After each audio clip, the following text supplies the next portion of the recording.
Oh no, here we go again. It's another fail of the week. So here we go then with yet another fail of the week. Asson Belonga beats down in the air for a header. The ball goes loosely towards the top right hand corner for in terms of West Brom's positional sense. You've got Faraoni coming across here. He's coming. He can put it out into touch. He can do anything. He can do whatever he wants. Oh, he somehow miscontrols it completely somehow, and then falls over nothing, much to Asson Belonga's delight. But then, bounds down on goal. 1-on-1 with the keeper, Timo Horn. There's two defenders in the middle. What's he going to do? It's obvious he's going to shoot. No, he's going to square it where it goes, just beyond the defender. And Diamantakos, that's his name, scores a goal. Frowny, what are you playing at?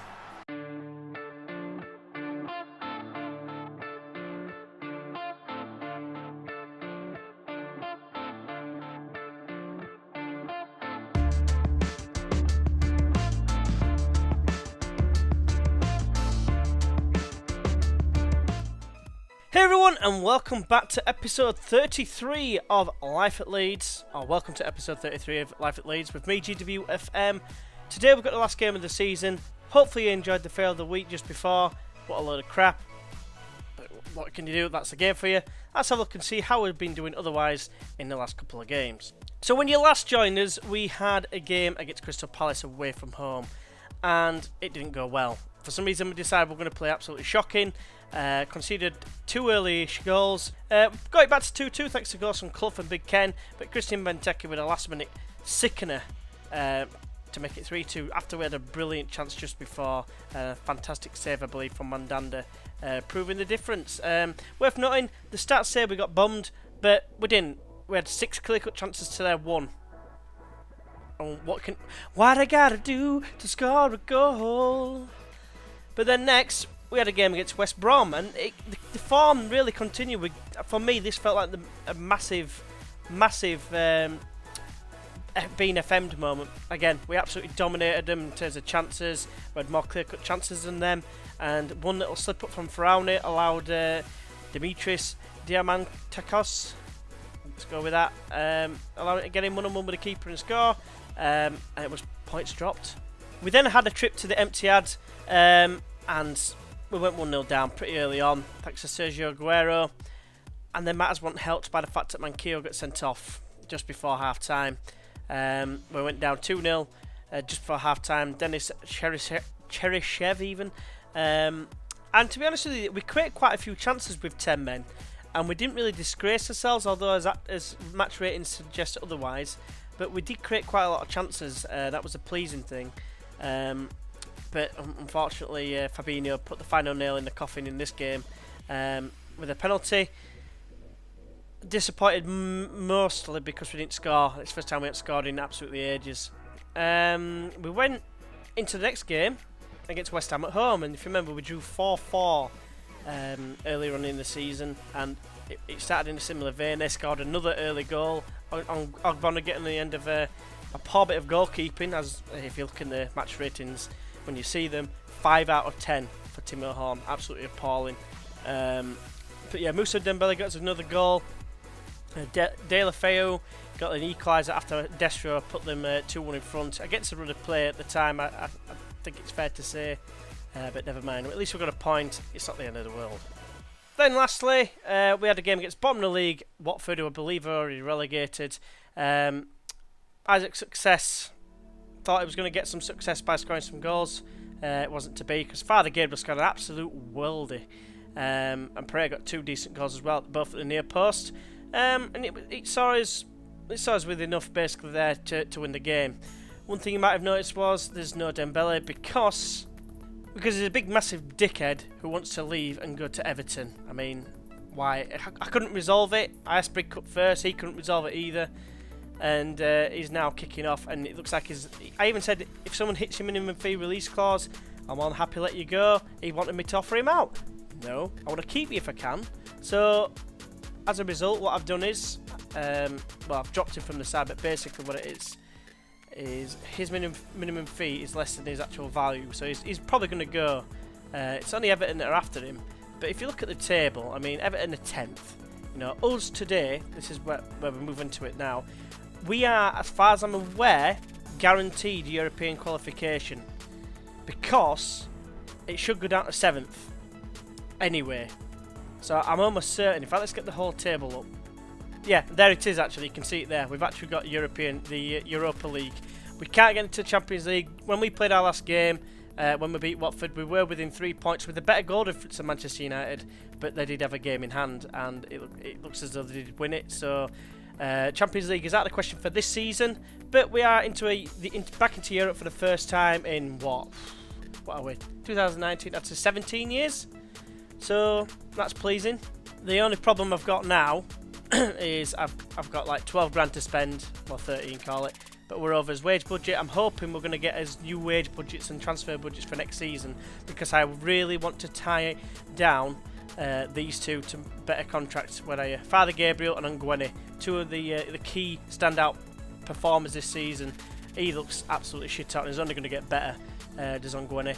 And he's asking for a new contract, as has Father Gabriel, who obviously he needs a new contract. He's played exceptionally well this season for a 17-year-old kid, averaging a 7.24 average rating in the Premier League in the top division is absolutely fantastic.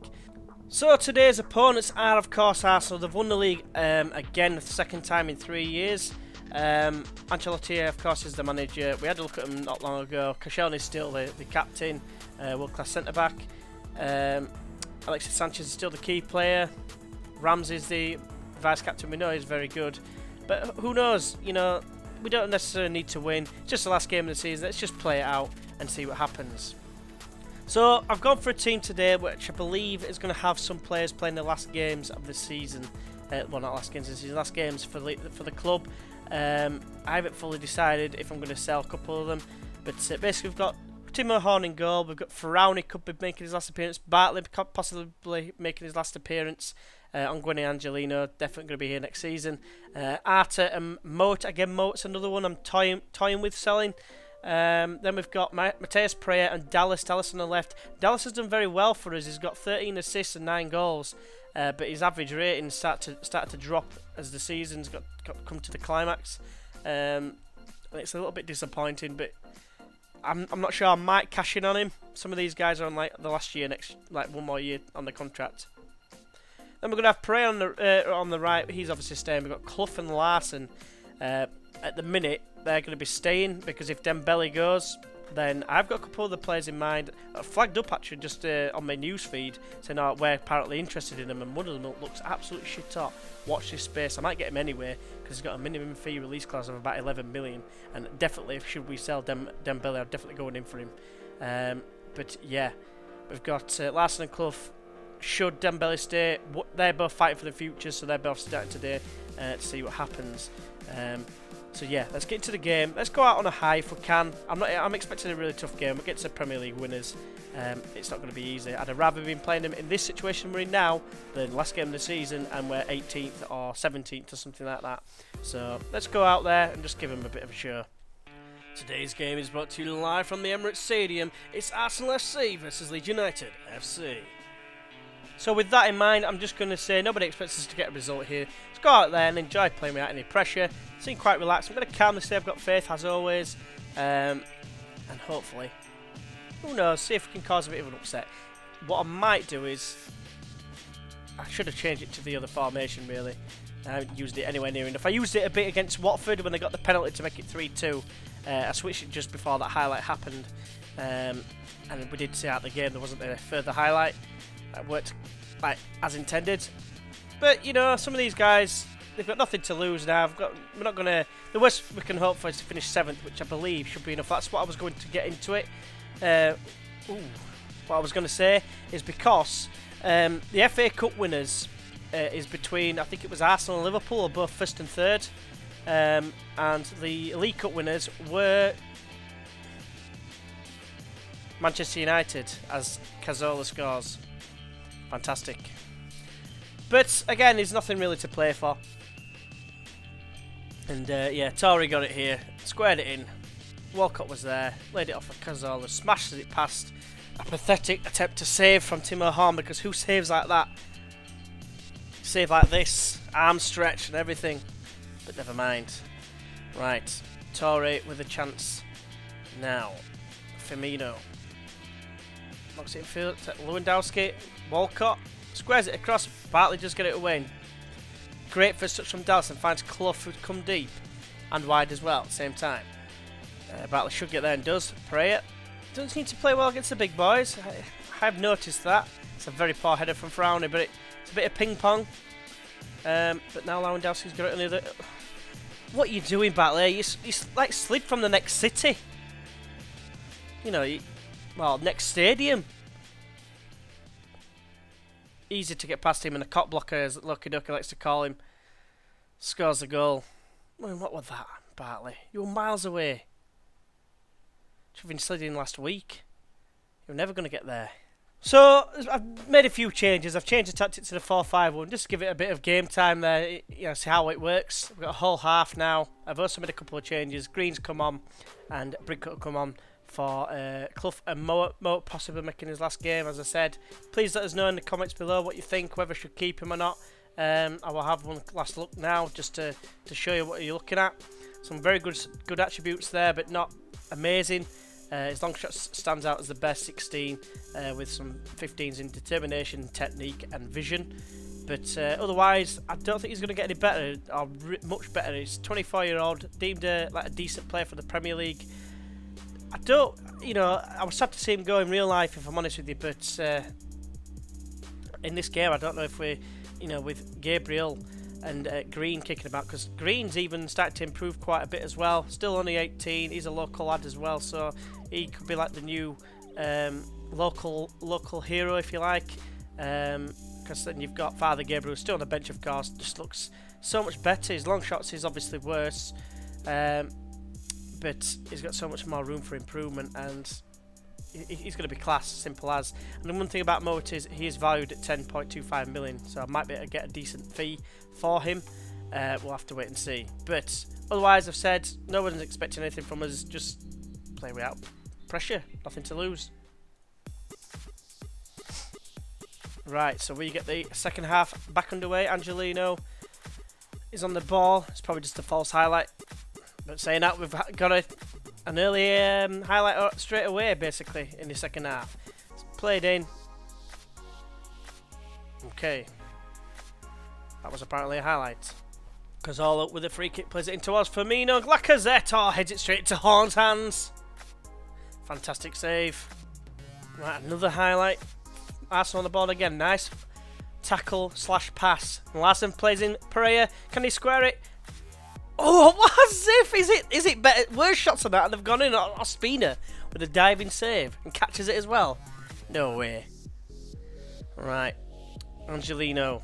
We were 2-0 up against Arsenal at Ellen Road, and Arsenal got 2 latest goals to level it up. Can we do the same?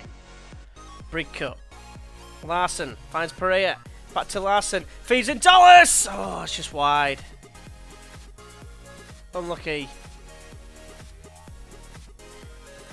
Ospina with a goal kick that goes long towards Lewandowski. And Guinea wins the header, but Coughlin wins it back. Now it's Walcott on the right hand side. He's up against Angelino. Can he stop the cross? He can't. The ball is played in. Bartley heads away, and Brickut calmly clears away to Dallas, who just about keeps it in, but at the expense of getting it to Torre. Now it's Coughlin.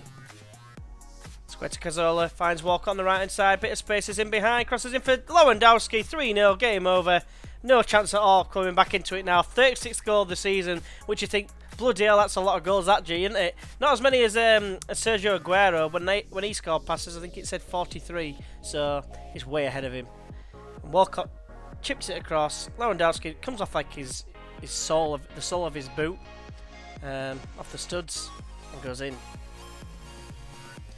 Right, on Guinea, plays it to Angelino. Arta, Dallas. Looking for options. Finds Arta. Another yellow card to his name. Larson has it now. Then gets mauled off the ball by Gabriel, but then wins it back with a great sliding challenge. Green's getting in the way of Arta. Now it's Dallas. Delightful ball to Angelino. Angelino to square it for Larson. Finally gets a goal. It coming to the news feed that he's not been scoring or taking them ages to score or whatever. I just realised the camera isn't quite straight, but anyway, there we go. Delightful ball by Dallas to find Angelino, and then Angelino, as he does on so many occasions, gets in behind, and finally Ospina is beaten. 3-1.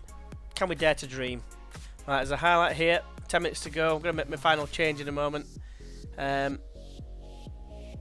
Xhaka has it.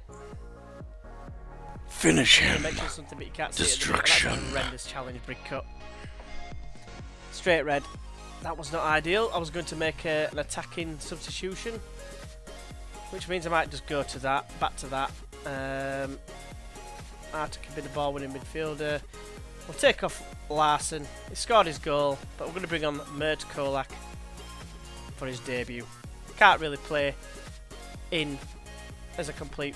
Oh, I just pressed the wrong thing. Never mind, mate. You're probably never going to make it anyway. I was going to give him a cheeky run out. Yeah, it's pretty much ruined it for us. Frowney picks up the ball. We're going to try and play possession football still. We are beating Arsenal at their own game at the minute. Possession game. And then we'll just give it away right in queue. And Lacazette is in behind. Can I pass it to CD? Well, Z. There's no... Well, there is a D in his name. Easy youngster as well. Zavadil. This will be our heaviest defeat of the season. Joint with the one against QPR. Yeah, Lacazette. I mean, when they've got players like Lewandowski and Lacazette, it's devastating, isn't it? I mean, Man City was a tough game as well to take. Prayer with a free kick. It's smashed. It goes behind for a corner.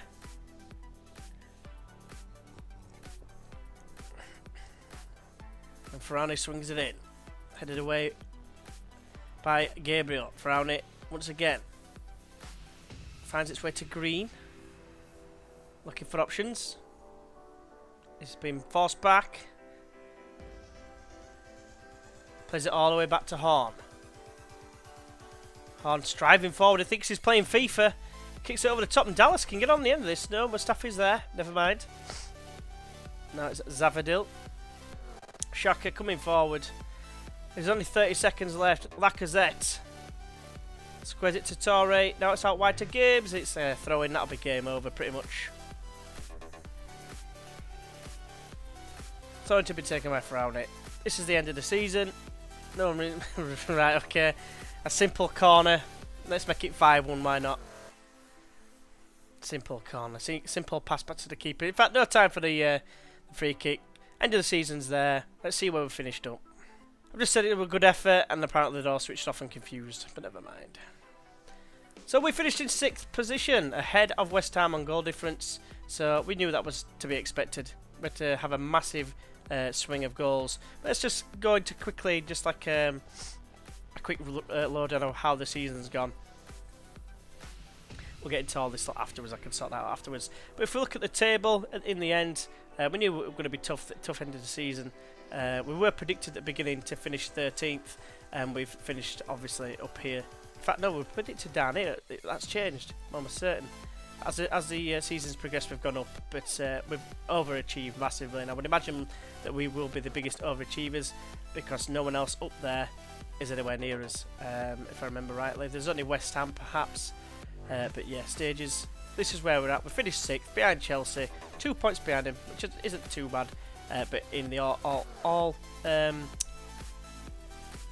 all important European slots. So we've got European football next season, so that's going to be very, very, very, very handy. And if we have a look at what's happened in terms of goals scored, we scored the most goals, which is absolutely amazing that we've scored that many. The one thing we have done is conceded a hell of a lot as well. It's definitely something we need to look at. I mean, you look at Arsenal, they've only conceded 17 goals this season, 3 against us.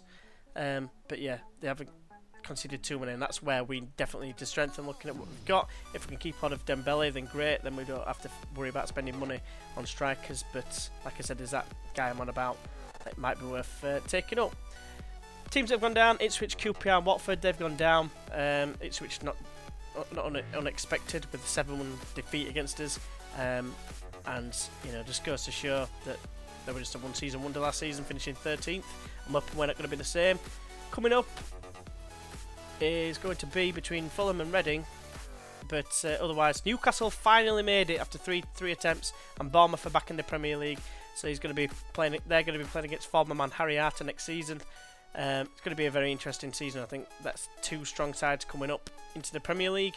Into the individual players and how they've all been doing. Players that made the most apps: Ongwene and Dembele. Let's just do the top two for now. Goals. We've got 25 goals for Dembele. Zach Clough with 21. Not a shabby return at all. Next two and 3, 9 and 8. So all the inside forwards and the backup striker, which is not too bad if you ask me. Assists were led the way by Stuart Dallas, and then Jordan Larson got 12, with Dembele getting 11, and obviously Clough getting 10. So very, very strong performance there. Average rating. You're looking at probably the top 5 people there. Moussa Dembele, the key man, definitely. We need to keep him if we can. Manquillo came third, really, but if you look at how many apps that Anthony Green made, he's done very well in those apps, don't get me wrong. But Javi Manquillo and Father Gabriel tied for me second. And then Ongwene, 7.3 for a defender, which I think is absolutely exceptional. Key passes, the most came from Zach Clough, followed by Dembele, and then Larson as the backup striker. So it seems that the striker roles are definitely the most important. Pereira getting 37 and Dallas 35 as well, so that's pretty decent. Key headers, as expected, you've got the centre backs Ongwene, Big Ken, and Kyle Bartley. Dembele winning quite a few as well with 39, so that's quite impressive. Key tackles, you've got Ongwene and Big Ken, again the centre backs leading the way with them, and then you've got Javi Manquillo and Bartley when he's made his appearances. Yeah, not doing too bad. And then mistakes, you've got 74 from Ongwene, 68 from Angelino, 55 from Harry Arter. Quite a few mistakes, to be fair. Might add another tab in for mistakes that lead to goals, because that looks like it could be key. But again, it's quite a young team. Apart from Harry Arter, quite a few of the players are fairly young. So anyway, it's not too bad, and I can't be too disappointed with that. I can't remember if I mentioned it before, but Angelino is going to be on loan from Man City until 2020 as well, so we've got him for another year, which is very pleasing. It means I don't have to rush to get another left back. Can continue Downing's development as well in that position. And as mentioned before, players who could be looking to sell: Dembele, if we can't get him to renew a contract. I think we're going to need to replace Kyle Bartley, as sad as it makes me to say that. It's either that he drops a fourth choice, but usually you want a youngster to be the fourth choice. I think that's how I feel anyway. And then you've got the chance to give him some game time in the cups and what have you. Mo, we could be saying goodbye to Faraoni, because I don't think he's good enough anymore. He's valued quite high as well, so we might be able to cash in on him, and then keep Manquillo and get someone else in to be back up to him, maybe another youngster. Pocognoli going to be saying goodbye to. Sam Gallagher most likely going to be saying goodbye to. Carlson would probably get rid of as well, although he has shown a little bit of improvement for the first time in God knows how long. I don't know yet about him. I might keep him because he's got 4-star potential. Delafeo's definitely staying. Anthony Green. I'll probably get rid of Pison. He was always going to be backup, and it's proved to be the case. If I can get rid of Tyra, I will. His value has dropped quite significantly to £2 million. Why? It was on like 7 million not so long since. He's poised to go out on loan for nothing. If I can get that loan terminated, I will do and sell him, and that'd be good. Daniel Bentley's another one going to probably look to sell. It's just not good enough for this level, unfortunately. I thought it would be, but it didn't progress as much as I'd like. Otherwise, other long-termies, you've got Luke Murphy. He's going to be going. I don't think there's anyone else. So yeah, that is probably going to be it. So that is it for this season. So one thing we've got to look forward to is European competition once again for the first time in ages for Leeds. Might have a bit of a clear out, like I said before, of all the deadwood and get some better players in. And let's see where next season takes us. Let's say European football is going to be exciting. Should we get past the preliminary? Whatever that word is, round. But yeah, it's going to be exciting next season. I'd be interested to see how we fare. It's going to be decent teams coming up who replace teams that have gone down. For me, I think the teams that have gone down are far worse than the teams that are coming up. it seems anyway, so we'll have to wait and see. And there might be a couple of players who can poach from them, should I say. We'll have to wait and see, but it's going to be an interesting summer. Hopefully you can join us for that, and hopefully, like as always, if you have enjoyed the video, if you can press that like button, it'd be greatly appreciated. If you're new to the channel, please subscribe. Let your friends know about the series. If you think you might know a Leeds fan that might be interested in Football Manager and they might be looking for a save to watch, put them in my direction. It'd be greatly appreciated. And as always, hopefully you have enjoyed it. And until next time, I'll see you then. Bye bye.